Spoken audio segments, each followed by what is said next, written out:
These jewelry heists were highly orchestrated and certainly brazen.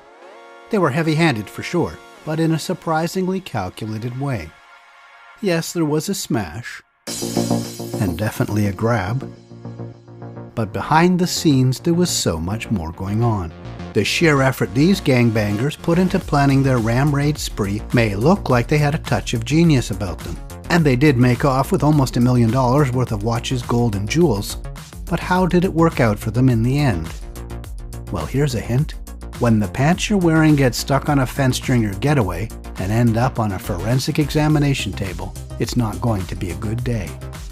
And if your wallet, phone, and gun are with them, well, yeah, much more so. The mob reporter here breaking down the inside details behind a pair of shocking high-value jewel heists that look like scenes from a movie. But the script for this thriller soon becomes a comedy.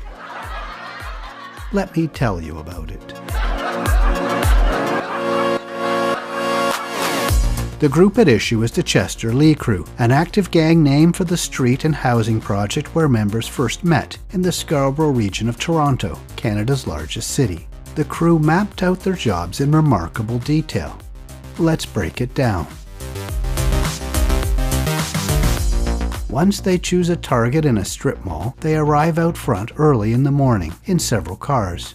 Here they are outside their target in Brampton, Ontario at 8:18 a.m., parking in 2 spots right in front of the store. They're there to reserve these spaces for later that day, when the plaza will be busy. Now please note the jewelry store's security cameras are an hour out of sync. Someone forgot to spring forward for daylight savings time. At 11:24 a.m. they move the Range Rover out from one of the spaces, making room for a stolen van, a white Dodge Durango, which is carefully backed into place. We'll see in a moment what's inside the Durango. At 11:30 a.m., a guy covering his face is dropped off at the second car. He moves that out of the second parking space, making way for a stolen red and white tow truck with a sturdy wheel lift bar sticking out back.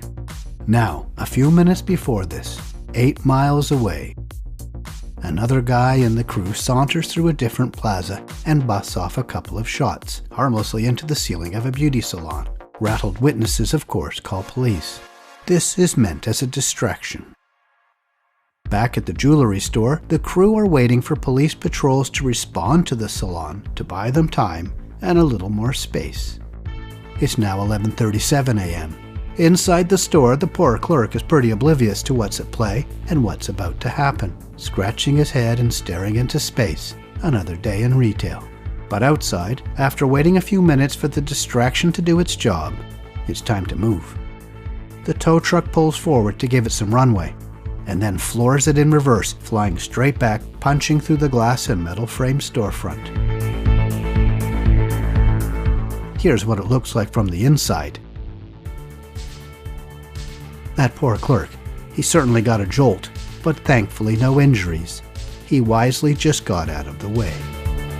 Once the tow truck extracts itself, it drives away, and at 11:38, almost on the dot, 4 bandits squeeze out of the Dodge Durango, climb over the rubble, and scurry into the store. They know what they're there to do. There's no fuss, just a bit of struggle to break the display cases. They had problems with that at a previous heist, where they even shot at the cases, but they didn't shatter, and they had to use the butt of their guns to break them. This time they come prepared with hammers. They grab all they can and stuff it into bags. Buddy at the back here needs a hammer for the cases there. Nice catch. We can't see what he's grabbing. He's either just taking his time or found something really worth working for. Outside, people are gathering, attracted by the loud crash and sound of breaking glass. But they quickly suss out it's a heist and move away. Notice the van's front driver's side door has never opened, so a getaway driver is sitting there the whole time, waiting and watching them. Less than 60 seconds after the last guy entered the store, the last guy to leave runs out.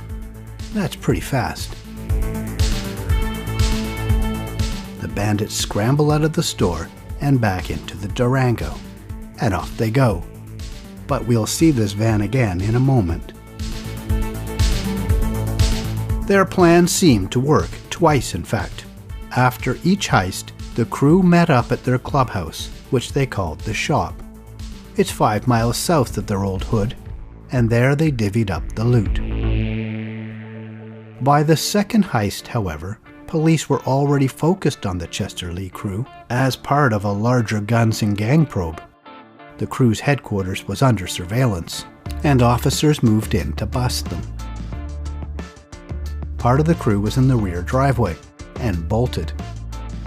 They clearly had difficulty making it out of the fenced backyard, victims of their own security. Investigators followed a trail of dropped cell phones, lost shoes, a fallen wallet, a gun on the fence, and a light brown piece of cloth snagged on barbed wire.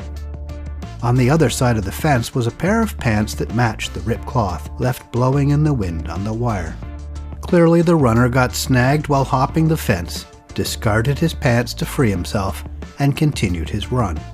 Police later found security video of a suspicious man jogging through a driveway in his socks and boxers. A wallet they found was chock full of one guy's identification. Other officers found the Dodge Durango. It was somebody's job to burn the stolen getaway vehicle to destroy evidence. But Buddy with the gas can didn't seem to realize that fire needs oxygen as well as a source of ignition. So when police recovered the Durango, they found an open gas canister, a Zippo lighter, and a book of matches. But the would-be arsonist only managed to scorch a bit of upholstery, melt the plastic of the center console, and singe some gloves that were presumably used in the heist. Police even found some of the loot inside. Evidence was piling up. The full takedown by the task force was a big one. It wasn't just about the heists. It was a sweeping probe into smuggling and selling guns, drug trafficking, and gang violence. After 8 months of investigation, police from several forces fanned out in and around Toronto to execute 99 arrest and search warrants in June 2019. The sweep was called Project Kraken, as in Release the Kraken, the mythical sea monster. Investigators alleged the Chester Lee crew had links not only to other street gangs, but also with members of the Italian Mafia. That's pretty much the top of the food chain in Toronto's underworld. 73 people were hit with hundreds of charges.